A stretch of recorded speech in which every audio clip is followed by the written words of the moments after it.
Answer की आई थी तो मार्क्स इतने ज़्यादा कम हो गए कि एएलपी की ये हालत हो चुकी है कि आज एएलपी में 40 वाला जो स्टूडेंट है जिसके रॉ स्कोर 40 से ऊपर है वो बिल्कुल। बात करते हैं यूआर कैटेगरी की, तो यूआर कैटेगरी में जो पिछली बार जो कट ऑफ गई थी वो सबसे कम कट ऑफ 80 से गई थी, 80 से लेकर 82 थोड़े से 60, ठीक है 60 हैं या फिर 58 के आसपास बन रहे हैं। तो वो जो जोन है उसके बाद डिपेंड करता है कि आप लोगों की आंसर के वाले दिन जो है स्टूडेंट के मार्क्स बहुत ज़्यादा कम आए, ठीक है। हो सकता है कि रॉ मार्क्स और भी कम आ जाए स्टूडेंट के, जैसे एएलपी वालों के साथ हुआ। हेलो दोस्तों, मैं शहबाज ग्रेट आईक्यू में आप सभी का स्वागत करता हूं। मैंने लास्ट वाली वीडियो में आपको बता दिया था कि 6 जनवरी के आसपास जो है आपकी आंसर की आ जाएगी, और आपने ये वाला नोटिस देख लिया होगा। भोपाल की वेबसाइट पर ये अपडेट हो चुका है कि लिंक आपका जो है 6 जनवरी से अपडेट हो जाएगा, और मोस्ट प्रोबेबली यही आपका जो है आंसर की का लिंक होगा। तो 6 तारीख को वही इन्होंने 5 दिन लिए थे पहले भी, जब ग्रेड 1 की आंसर की आई थी तब भी इनका जो है 20 तारीख को एग्जाम खत्म हुआ था, 26 तारीख को आ गई थी, और आप लोगों का भी जो है 30 तारीख को खत्म हुआ है, और 6 तारीख को जो है इनकी आंसर की आ जाएगी आप लोग की, ठीक है ना। 6 तारीख से आप लोग चेक कर सकते हैं। मगर अभी सबसे बड़ा सवाल यह है, क्योंकि मैंने कम से कम 1000-1500 बच्चों से जो है कमेंट चेक किए उनके, ठीक है, और अलग अलग जगह रिव्यू भी देखे, और खुद भी मैं रिव्यू लेने गया था कई जगह सेंटर पर, मैंने बात भी की थी। हालांकि 1-2 दिन हमने अपलोड किया था चैनल पे, रोज अपलोड नहीं करे, मगर बात रेगुलर स्टूडेंट से करी है कि पेपर का लेवल कैसा था, एग्जाम कैसा आ रहा है आप लोगों का, ठीक है। मगर उसके बावजूद भी एक चीज़ नोटिस करने को मिली है, एक फैक्टर जो है वो आपकी टेक्नीशियन के एग्जाम में सबसे बड़ा रोल प्ले करेगा, और वो करेगा कट ऑफ में आपका CBT 2 का ना होना। CBT 2 का ना होना ये सबसे बड़ा रोल प्ले करेगा, क्योंकि सिर्फ CBT 1 है। 14,000 के आसपास वैकेंसी है, 14,000 बच्चे ही लिए जाएंगे डायरेक्ट, जितने आपके जो है जो डॉक्यूमेंट वेरिफिकेशन पे जाएंगे वही बच्चे जो है आपके सिलेक्ट होंगे CBT 1 में, यानी जो आपका एग्जाम गया है इसमें, ठीक है। सिर्फ यही एक रीज़न है जिसकी वजह से आपकी कट ऑफ थोड़ी सी हाई जा सकती है। अगर इसकी जगह 15 गुना बच्चे लेते तो आप मान सकते थे कि यूआर कैंडिडेट जो है, यूआर कैंडिडेट वो 55 से लेकर जो है 60 के आसपास भी काफ़ी हद तक सेफ हो जाता।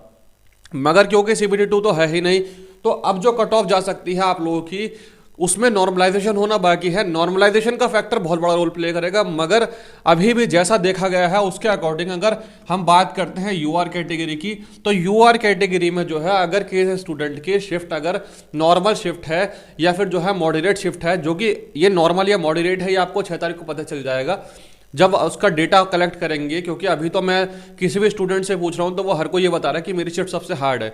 हालांकि जब मैंने बात की तो मेरे अकॉर्डिंग तो मुझे ऐसा लगा था कि 20 तारीख वाले जो स्टूडेंट हैं उनके अटैम्प्ट सबसे कम थे, 20 तारीख के सेकंड वाले और थर्ड वाले, और कुछ 27 वाले और कुछ 23 वाले जो थे, ये लोग ऐसे थे जिनके थोड़े से अटैम्प्ट थोड़े से कम थे बाकी के कंपेरिजन में। बाकी 24 वाले ने, जो मैंने जिनसे बात की है 24 वाले, वो तो अटेम्प्ट ज़्यादा करके आए हैं, मगर यहाँ पे मैं 24 वाले से पूछता हूँ तो वो कहते हैं 24 की हार्ड शिफ्ट थी। तो इसकी तो डिटेल हम लोगों को पता चली जाएगी अभी 2 दिन बाद, 3 दिन बाद जो है 6 तारीख को क्लियरिटी हो जाएगी कि कौन सी शिफ्ट ज़्यादा हार्ड थी, किस शिफ्ट में एवरेज मार्क्स कम बन रहे हैं। मगर फिर भी अगर आपकी शिफ्ट मॉडरेट थी, और मॉडरेट में अगर यूआर कैंडिडेट के एवरेज जो मार्क्स बन रहे हैं, अगर मान लें आपके मार्क्स, रॉ मार्क्स बता रहा हूं मैं आप लोगों को, बिल्कुल रॉ मार्क्स अगर आप लोगों के 70 से 72 मार्क्स बन रहे हैं तो आप काफ़ी अच्छी पोजीशन में बन जाओगे, काफ़ी अच्छी पोजीशन में पहुंच जाओगे अगर आपके 72 के आसपास तक मार्क्स बन रहे हैं, अगर आपके नॉर्मल शिफ्ट में पेपर है, मॉडरेट शिफ्ट में, ठीक है। अगर मान लीजिए आपका पेपर सबसे हार्ड शिफ्ट में था और उसके बावजूद आपके नंबर 67 से लेकर जो है 70 के बीच में बन रहे हैं तो भी आपका अच्छा है। रॉ मार्क्स 70 से नीचे जो बोल रहे हैं भाई, वो तो बिल्कुल भी बात ही नहीं बनने वाली, आप यकीन मानो। अब नॉर्मलाइजेशन कितना होगा वो सब कुछ इसके ऊपर डिपेंड करता है, कितना नॉर्मलाइजेशन होगा। मान लो अगर नॉर्मलाइजेशन 10 से 12 नंबर का होगा तो यूआर की जो कट ऑफ है वो आपकी जो है वो 80 से ऊपर जाएगी, ठीक है। मान लो अगर आपका नॉर्मलाइजेशन जो है 15-15 नंबर का हो जाता है, किसी शिफ्ट में 15 नंबर का, 16 नंबर का, जैसे पिछली बार जो नॉर्मलाइजेशन हुआ था आप लोगों को पता होगा 20 से 22 नंबर का नॉर्मलाइजेशन हुआ था, आप लोग जानते थे, ठीक है। तो कट ऑफ भी कितनी हाई गई थी।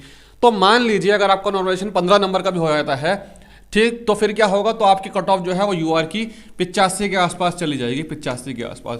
तो ये कट ऑफ जो है वो तो डिपेंड करेगी नॉर्मलाइजेशन के ऊपर कि नॉर्मलाइजेशन कितना हुआ, और नॉर्मलाइजेशन कितना होगा ये कोई भी नहीं बता सकता अभी रिजल्ट से पहले।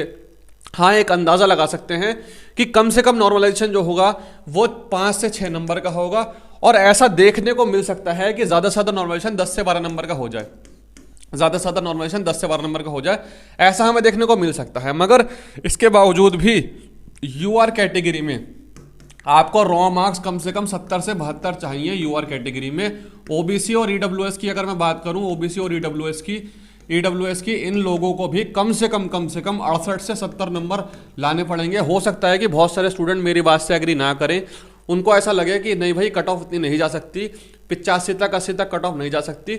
मगर अगर नॉर्मलाइजेशन में मान लो आपके नंबर बढ़ जाते हैं, अगर किसी के 70 नंबर हैं और नॉर्मलाइजेशन में उसके 10-12 नंबर बढ़ के 80-82 पहुंच जाते हैं, तो कट ऑफ भी 80-82 जा सकती है, कोई बहुत बड़ी बात नहीं है। ये चीज़ आप नोट कर लेना, लास्ट में जब आपका रिजल्ट आएगा तब देख लेना इस चीज़ को, ठीक है। अगर मैं बात करता हूँ एससी की, तो एससी में भी आपका जो है 65 से ऊपर नंबर लाने पड़ेंगे कम से कम आपको। और अगर एसटी की बात करता हूँ तो एसटी में भी आपके 63 के आसपास जो है, 63 से लेकर +-2 कर सकते हो आप इसमें, +-2, ठीक। ये आपके जो है रहेंगे रॉ स्कोर है, ये मैं बता रहा हूँ आपको, ये है आपके रॉ मार्क्स। रॉ मार्क्स आपको इतने आने चाहिए तब जाके आप कहीं सेफ पोजीशन में पहुंचोगे। इस चीज़ को समझने की कोशिश, बहुत सारे स्टूडेंट इस चीज़ पे आर्गूमेंट करते हैं कि भाई कट ऑफ इतनी नहीं जाएगी, 14,000 बच्चे ये वाले निकल जाएंगे। पीसीएम और जिन्होंने 12th पास का जो एग्जाम दिया है, पिछली बार जो कट ऑफ गई थी वो सबसे कम कट ऑफ 80 से गई थी, 80 से लेकर 92 के बीच में गई थी, 12 नंबर का डिफरेंस था। सबसे ज़्यादा कट ऑफ जो गई थी 92 गई थी, फिर उसके बाद 88, ठीक है, 87 ऐसे कट ऑफ गई थी, 80 सबसे कम थी, 92 सबसे ज़्यादा थी कट ऑफ। मगर पिछली बार जो नॉर्मलाइजेशन हुआ तो वो 15 नंबर का, कहीं 20 नंबर का ऐसा नॉर्मलाइजेशन हुआ था, ठीक है। तो अगर हम बात करते हैं पीसीएम वालों की, तो पीसीएम जो आप 12th बेस पे पीसीएम वालों ने एग्जाम दिया है, उनकी क्योंकि वैकेंसी बहुत कम है और कंपटीशन बहुत ज़्यादा है, तो उनको कम से कम 77 नंबर जो है वो लाने पड़ेंगे रॉ मार्क्स। अब इस चीज़ से बहुत ज़्यादा लोग जो है नाराज़ होंगे, बहुत ज़्यादा लोग डिसएग्री करेंगे, मगर जिस दिन कट ऑफ आएगी बहुत चौंका देगी वो, देख लेना आप लोग, ठीक है। कट ऑफ चौंका देगी, कंपटीशन ज़्यादा है। पिछली बार भी बच्चों के मार्क्स आए थे, कुछ न्यूज़ें ऐसे देखने को मिली है हम लोगों को कि उससे थोड़ा सा और डर लगता है उस न्यूज़ को देख के कि वहाँ ब्लूटूथ पकड़ेगा, वहाँ ये पकड़ा गया, तो इन चीज़ों से और ज़्यादा थोड़ी सी जो है टेंशन होती है कि भाई पता नहीं क्या होने वाला है।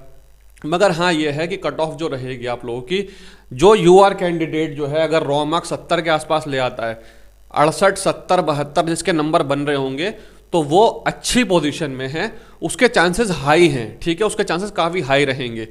और जिनके मार्क्स थोड़े से 60, ठीक है, 60 हैं या फिर 58 के आसपास बन रहे हैं, तो वो जो स्टूडेंट हैं वो कोशिश कीजिए कि जो है आपका अगर होना होगा तो हो ही जाएगा, मगर आप कोशिश कीजिए कि जो एनटीपीसी ग्रुप डी आ रहा है उस पर बिना टाइम वेस्ट किए उस पर फोकस करेंगे, ठीक है, क्योंकि 14,000 बच्चे ही सिलेक्ट किए जाएंगे और कहीं ना कहीं से वो बच्चे आप लोगों के निकल के आ जाएंगे।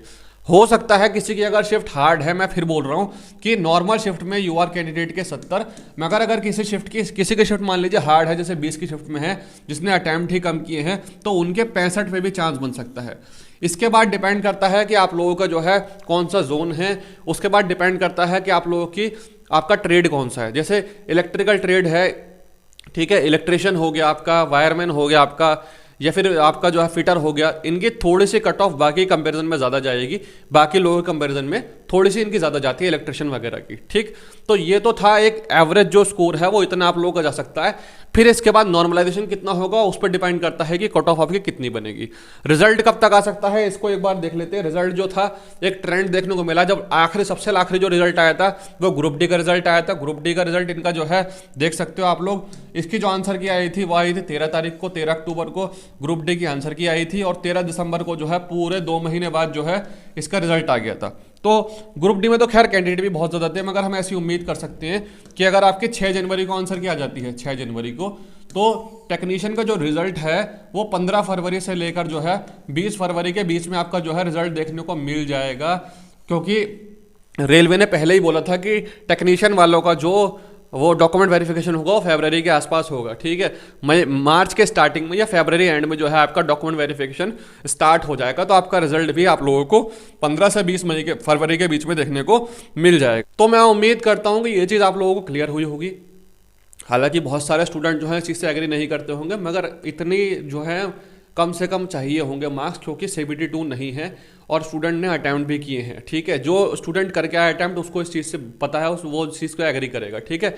तो आप लोग मुझे कमेंट करके बताइए आप लोगों के जो है कितने अटैम्प्ट किए, और 2 दिन 3 दिन बाद देखेंगे कि मार्क्स कितने बन रहे हैं। हालांकि हो सकता है कि ये जो कट ऑफ बताई है ये अटैम्प्ट के बेस पे है, जिस दिन आंसर की आएगी, हो सकता है ऐसा भी हो सकता है कि आंसर के वाले दिन जो है स्टूडेंट के मार्क्स बहुत ज़्यादा कम आए, ठीक है। हो सकता है कि रॉ मार्क्स और भी कम आ जाए स्टूडेंट के, जैसे ALP वालों के साथ हुआ था। ALP में भी जब अटैम्प्ट करके आया था तो ऐसा लग रहा था कि 55 के आसपास जो है वो सेफ स्कोर हो जाएगा, मगर एएलपी का इतना किसी को भी अंदाजा नहीं था। जिस दिन आंसर की आई थी तो मार्क्स इतने ज़्यादा कम हो गए कि एएलपी की यह हालत हो चुकी है कि आज एएलपी में 40 वाला जो स्टूडेंट है जिसके रॉ स्कोर 40 से ऊपर है वो बिल्कुल सेफ कैटेगरी में पहुंच गया है। बात को समझ रहे हैं आप मेरी? ठीक है, समझ पा रहे हैं ना इस चीज़ को? चलिए, मैं उम्मीद करता हूँ कि ये चीज़ आप लोगों को क्लियर हुई होगी। 2 दिन बाद आप लोगों की आंसर की आ जाएगी और उस दिन डिस्कशन करेंगे पूरा कि कितने कितने मार्क्स बन रहे हैं। मिलते हैं नेक्स्ट वीडियो में, तब तक के लिए bye, all the best, take care.